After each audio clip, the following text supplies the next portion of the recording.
Di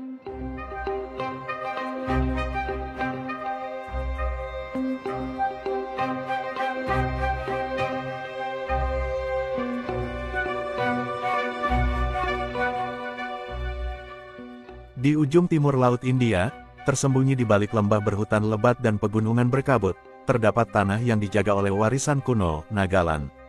Disinilah, legenda dan sejarah berdiri berdampingan. Disinilah nama, naga, bukan sekadar lambang kekuatan mitologis, tetapi identitas dari suku-suku yang telah hidup dan bertahan selama ribuan tahun, suku naga.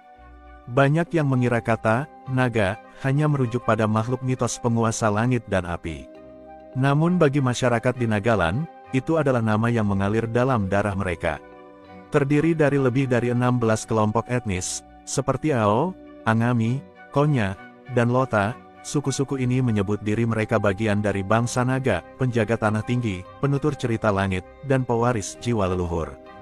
Dulu, suku naga hidup dalam sistem klan yang mandiri, dengan adat yang kuat, hukum adat yang dijunjung tinggi, dan kehidupan yang selaras dengan alam. Mereka dikenal sebagai pemburu kepala, ritual kuno yang bagi dunia luar terdengar buas, namun bagi mereka adalah simbol keberanian dan pelindung kehormatan. Setiap rumah tradisional dihiasi dengan ukiran tanduk, taring, dan simbol naga, sebagai penanda roh penjaga yang mengawasi dari atas awan. Namun di balik cerita sejarah dan budaya yang nyata, terselip bisikan legenda yang lebih dalam. Orang tua di desa-desa gunung bercerita bahwa leluhur mereka pernah berasal dari naga langit, turun ke bumi dalam bentuk manusia, membawa api kehidupan, dan mengajarkan cara hidup yang seimbang. Api yang mereka jaga dalam ritual terus menyala, bukan hanya dalam tungku, tapi dalam hati generasi penerus. Di masa modern, Nagaland memang telah membuka dirinya pada dunia luar, agama, pendidikan, dan politik masuk mengganti sebagian tradisi. Tapi di balik perubahan itu, masih ada roh yang tak tergoyahkan, roh naga yang tidak pernah padam. Festival Hornbill yang digelar setiap tahun bukan hanya pesta budaya, melainkan bentuk perlawanan elegan terhadap pelupaan. Sebuah pernyataan bahwa akar mereka lebih tua dari kerajaan manapun, lebih kuat dari batas negara. Hari ini, suku naga sedang berada di persimpangan. Di satu sisi, mereka berjuang mempertahankan identitas mereka dari arus globalisasi. Di sisi lain, mereka tetap memegang bara dari legenda naga yang diam-diam masih hidup dalam tarian, ukiran, dan doa malam. Karena di Nagaland, naga tidak pernah sekadar makhluk mitos. Mereka adalah ingatan yang bernapas. Di tanah tinggi Nagaland, di mana kabut pagi turun seperti selendang para dewa, suku naga menjalani kehidupan yang keras namun penuh makna. Mereka tidak hidup dalam kemewahan, tapi dalam keterikatan yang dalam terhadap tanah, leluhur, dan komunitas. Kehidupan mereka berakar pada subsistensi yang bersahaja namun kuat. Sebagian besar keluarga hidup dari pertanian berpindah yang disebut Jum Cultivation, sebuah metode kuno yang diwariskan turun-temurun. Mereka menebang hutan secukupnya, membakar lahan dengan doa, dan menanam padi, jagung, dan umbi-umbian. Tanah adalah ibu mereka. Setiap tetes keringat di ladang bukan hanya usaha untuk hidup, tapi juga bentuk penghormatan kepada alam yang memberi. Di desa-desa yang atapnya masih terbuat dari ilalang dan kayu, struktur sosial dijaga ketat. Morung, rumah bujang tradisional, dulu berfungsi sebagai pusat pendidikan informal. Di sana, anak muda belajar tentang sejarah, taktik berburu, seni perang, dan cerita rakyat. Meskipun fungsi morung telah bergeser, semangatnya tetap hidup, anak-anak masih diajarkan untuk hormat kepada leluhur dan menjaga tanah mereka. Dalam hal makanan, mereka tidak mengenal kemewahan kuliner, tapi mengenal keberkahan setiap hasil bumi. Daging asap, nasi rebus, sayur liar, dan cabai fermentasi menjadi santapan sehari-hari yang sederhana tapi bernyawa. Segala sesuatu yang mereka makan, mereka panen sendiri, buru sendiri, atau tukar dengan tetangga, menjaga rantai kehidupan tetap bersih dari keserakahan. Untuk bertahan hidup, suku naga mengandalkan solidaritas. Tidak ada yang benar-benar sendiri. Ketika satu keluarga menanam, yang lain membantu. Ketika satu orang sakit, desa mengobati bersama.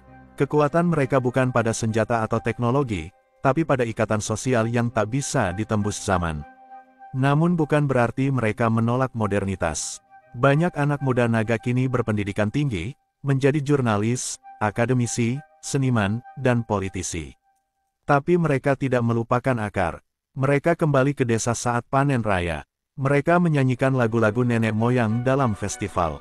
Mereka menyulam identitas modern tanpa mencabik kain warisan.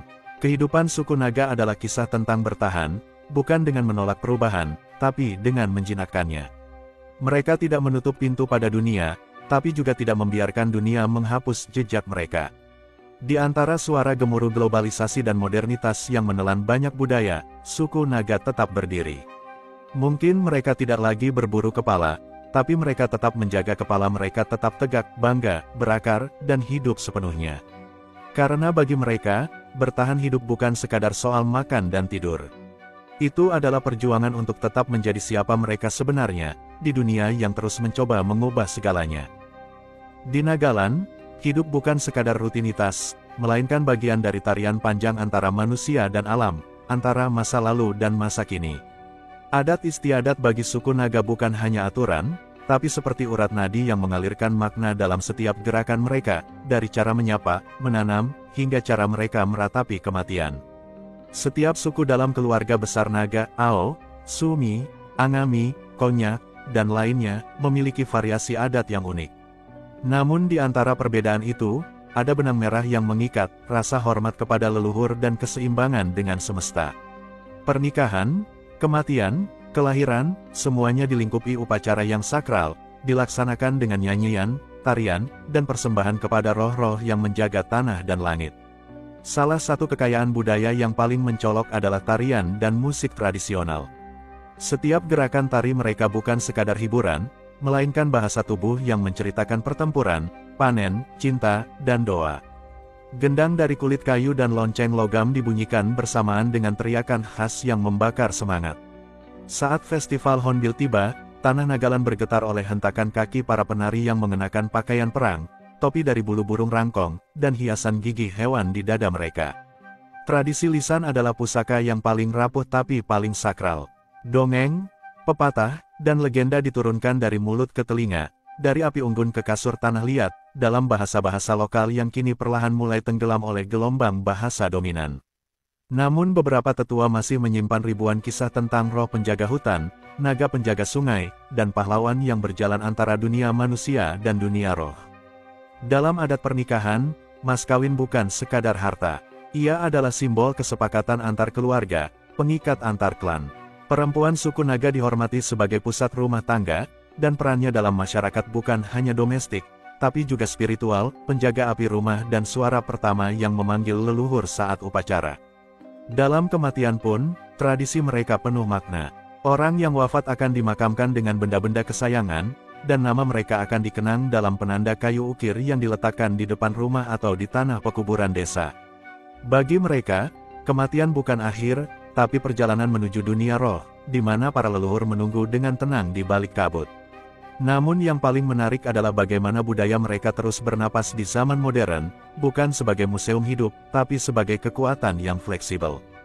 Banyak anak muda suku naga hari ini memadukan musik tradisional dengan rock, mengukir motif kuno ke dalam grafis digital, bahkan menciptakan mode dengan sulaman khas. Mereka tahu, tradisi bukan untuk dibekukan, tapi untuk dihidupkan kembali, dengan cara yang baru, tapi jiwa yang sama. Suku naga telah membuktikan bahwa adat bukanlah beban masa lalu, tapi peta arah menuju masa depan. Dalam dunia yang makin kehilangan identitasnya, mereka berdiri sebagai penjaga nyala kebudayaan, yang mungkin tidak sempurna, tapi penuh semangat dan keberanian untuk bertahan. Di antara gemuruh angin yang menyusuri lembah Nagaland, ada suara-suara lama yang masih berbisik, kisah para naga, roh penjaga, dan manusia yang berjalan berdampingan dengan keajaiban. Bagi suku naga, mitos bukan sekadar cerita pengantar tidur. Ia adalah jendela menuju pemahaman terdalam tentang kehidupan, kematian, dan alam semesta. Salah satu legenda yang paling dihormati di antara suku-suku naga adalah kisah tentang asal-usul mereka yang berasal dari perut naga langit. Diceritakan bahwa di zaman purba, seekor naga raksasa turun dari awan dan menyatu dengan bumi, memberikan sebagian jiwanya kepada manusia pertama. Dari persatuan itulah lahir bangsa naga, manusia dengan semangat api dan darah keberanian. Mereka bukan keturunan biasa, melainkan anak dari langit dan tanah, ditakdirkan untuk menjadi penjaga antara dua dunia. Dalam legenda suku Ao, dikenal cerita tentang sungai kehidupan, di mana roh orang-orang yang telah meninggal harus menyeberangi air suci untuk mencapai dunia leluhur. Jika semasa hidup mereka tidak menjalankan adat dengan benar, perahu roh akan tenggelam dan mereka akan tersesat selamanya. Inilah sebabnya upacara kematian begitu penting, agar arwah tidak lupa jalan pulang. Suku Konyak, yang dahulu dikenal sebagai prajurit dan pemburu kepala, memiliki mitos tentang roh perang yang bersemayam di dalam keris dan tombak. Senjata tidak hanya dianggap alat bertarung, melainkan benda hidup yang membawa kekuatan nenek moyang. Setiap kali mereka berperang, mereka percaya roh leluhur ikut bertarung melalui mata tombak yang bersinar di bawah cahaya bulan. Ada juga cerita tentang hutan-hutan terlarang, tempat di mana roh-roh penjaga tinggal. Mereka disebut Yimchunger, makhluk yang bisa menyamar sebagai manusia dan menguji kebaikan hati orang yang tersesat. Barang siapa membantu mereka tanpa pamrih, akan diberi berkah berupa hasil panen berlimpah atau kekuatan penyembuhan. Tapi bagi yang tamak, nasibnya tidak akan kembali dari hutan itu. Dan tentu saja, tidak ada kisah naga tanpa cerita tentang makhluk bersayap besar yang mendiami langit tinggi dan gua-gua terpencil. Bagi sebagian tetua, naga bukan simbol kekuatan destruktif, tapi penjaga keseimbangan. Ketika manusia serakah, mengambil lebih dari yang dibutuhkan, konon naga akan muncul, bukan untuk membinasakan, tapi untuk mengingatkan.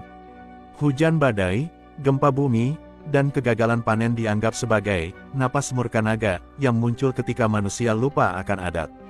Legenda-legenda ini hidup di balik mata para tetua, dalam ukiran kayu di rumah adat, dalam nyanyian ibu kepada anak, dan dalam festival yang digelar untuk menghormati roh yang tak terlihat.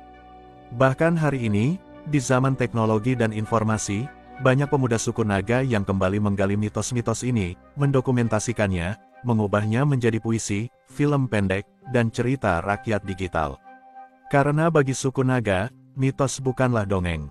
Ia adalah cermin, yang memantulkan siapa mereka, dari mana mereka datang, dan kemana mereka akan pergi.